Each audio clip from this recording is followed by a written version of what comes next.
Hey folks, please join our great community at rivianstories.com to get all the latest updates, pics, and videos from Rivian owners and fans. We also have t-shirts, hats, and gear guides for your next adventure. Hope to see you there. Let's talk about the big communication that came out this weekend from Rivian about updated delivery windows for a large portion of the outstanding pre-order community, especially those who had 2022 dates who are staying in 2022. A lot of emails came out over the weekend. Us who have ordered R1Ss finally have some updated windows. Do either of you just have some top of mind reactions?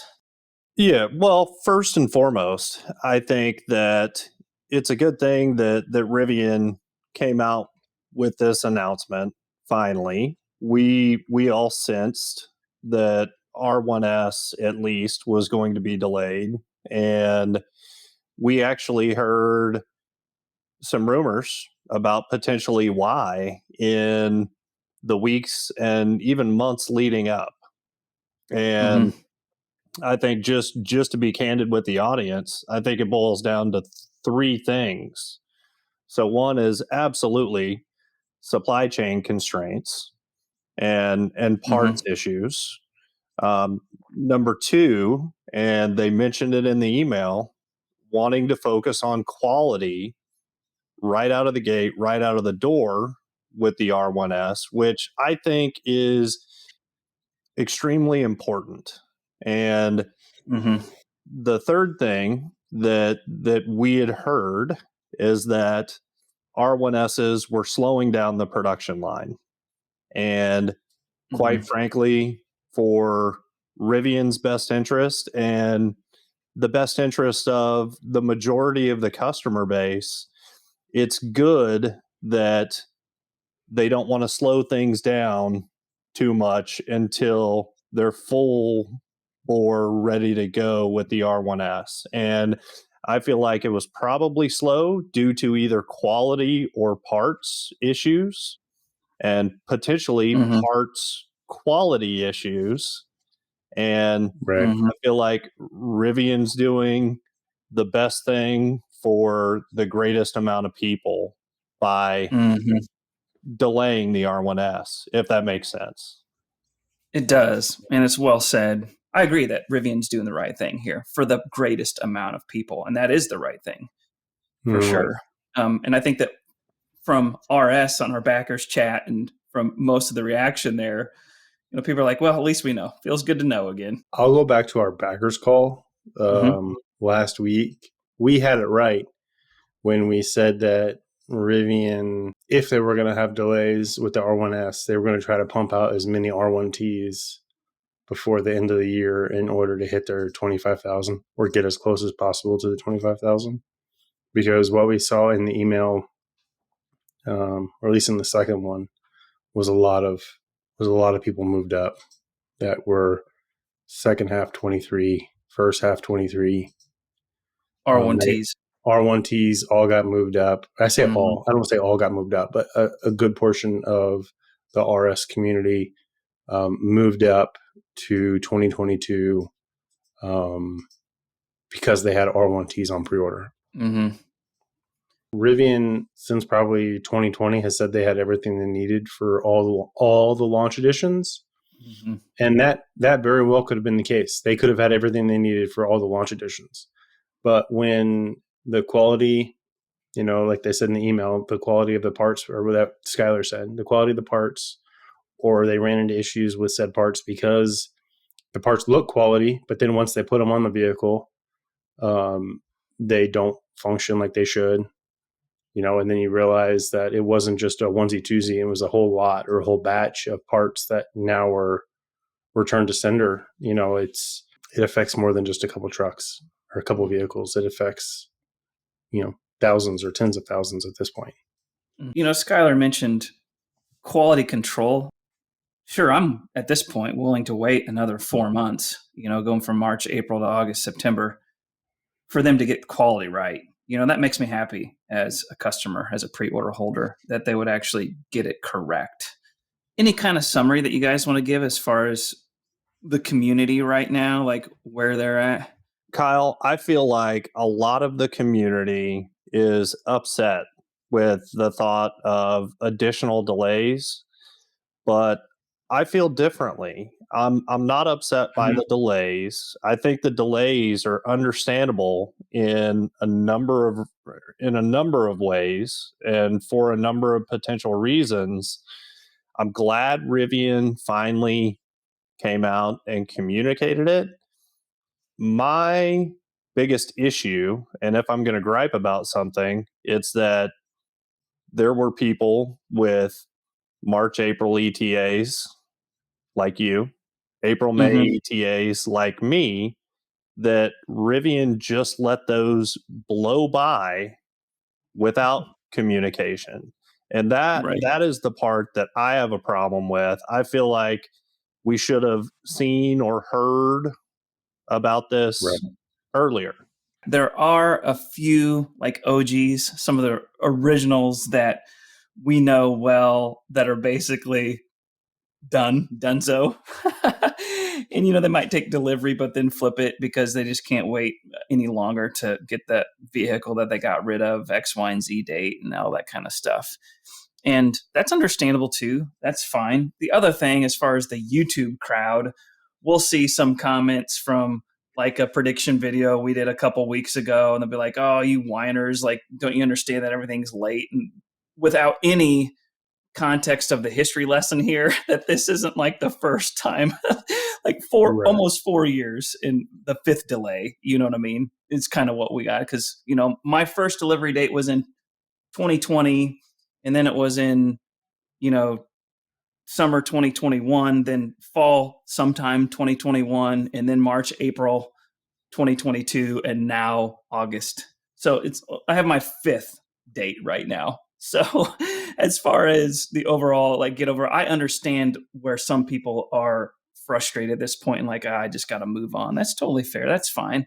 We've said many, many, many times at this point that communication has to be more frequent and earlier. We're 2 months past my closed window, and I'm having my first communication about a new window. Right. Even like an addressal of it, so. Yeah, I mean, to something that you've always said, Kyle, too, it's like when there's too much quiet from Rivian, it's never good.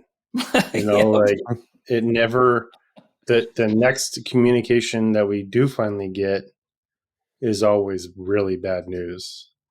So like, I mean, Rivian, you can keep it up and we'll just know right away, or, that there's a delay coming, or you can learn.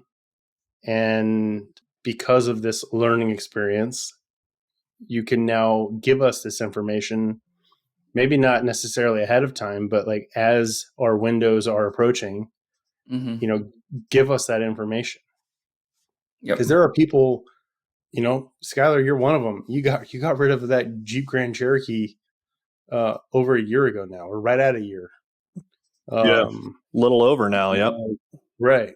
So there are people that have given up vehicles because their window was approaching, and now they're down, a vehicle because they had assumed incorrectly. But because there was no communication, nothing was assumed that anything was wrong. But now we know. Yeah. No communication. Yeah. Yeah. Equals not good. That does bring up one thing, Jimmy, that I had actually thought of on a walk over the weekend when I was kind of thinking about all this stuff and what could be kind of like useful information to tell the people on YouTube or the community in general. And we had said a few weeks ago that the new delivery dates, we just wouldn't believe. I think I said that, let's be honest. And it's not like I'm not believing it, but you come to just, I'll believe it when I see it, is where we're at right now. And so one just practical advice we'd say for any new car company, Rivian, Lucid, anyone, and even the legacy ones who are trying to get a brand new EV off the ground, is keep your car. That's what we've learned. Yes. Do not sell a car anticipating delivery of, Yeah. And I really do believe that's anyone at this point. Better advice could not be spoken. Yeah. Yeah. And the other hand is, if you've got an opportunity to get a vehicle at a great price now that you can drive, even if it's a short period of time, it might behoove you to drive that car expecting to only drive it for 3 when you might actually be driving it for 9 months. Yeah. Yeah, exactly. One other thing that I will add on here, because I'm already anticipating comments about it and I've heard it before. So, with us talking about Rivian communicating kind of more early and more often, there will be those people even in the comments of this video that say Rivian cannot communicate that because now they're worried about the stock price and the reaction of the market. And I think that's false, because hey, the market could hear about it early and react to it, or they can hear about it now and react to it. And in the long term, it's not going to matter when they Right. communicate something. So for all those people that are that will say that Rivian cannot be transparent because of the market, I disagree. I think they should be more transparent because they have an obligation to be transparent with the stockholders and employees and customers, honestly.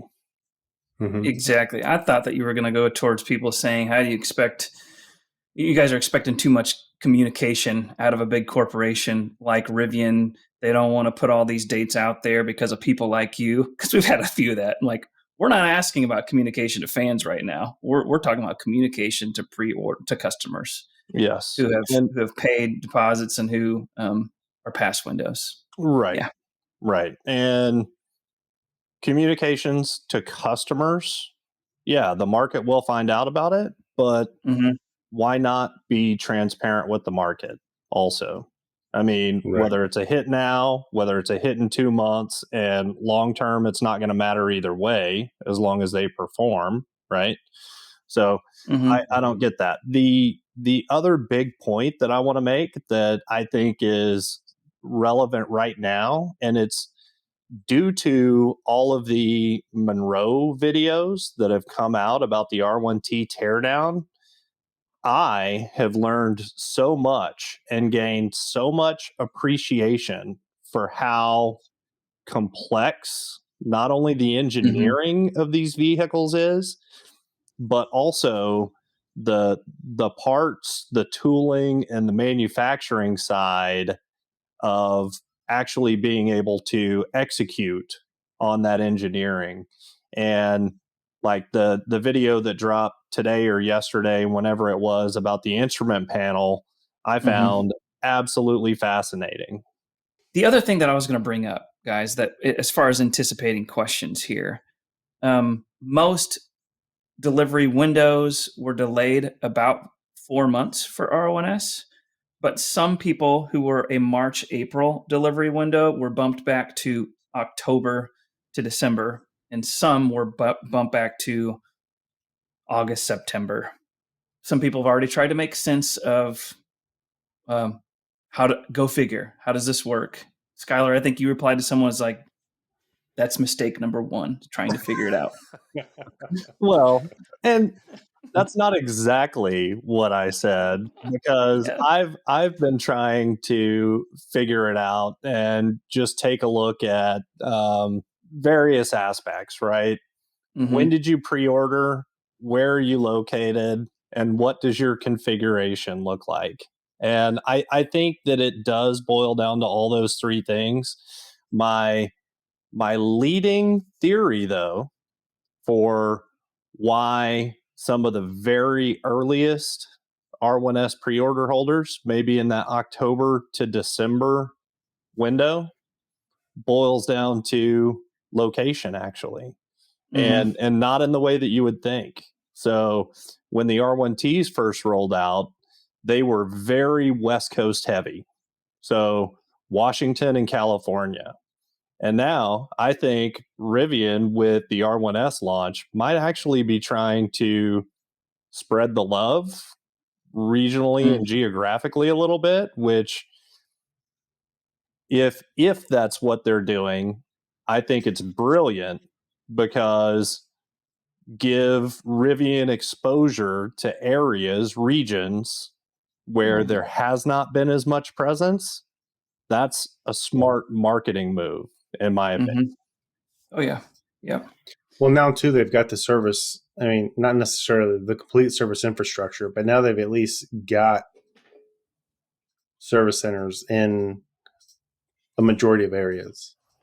Exactly. And I see that as being an enabler to kind of fill in some volume in places where they weren't able to do that with the R1T. Right. I think their biggest issue, though, moving forward is the service centers they do have aren't going to be enough. I mean, there's already talks in the threads about Atlanta already moving, and some of these other smaller service centers are now looking at doing things that they probably weren't going to be doing before because they've got to expand faster. Which is interesting. And all right, folks, that's it for this one. Again, catch the entire episode on Spotify, Apple Podcasts, or your favorite podcast app. Until the next video, we'll be hanging out at rivianstories.com, so we hope to see you there.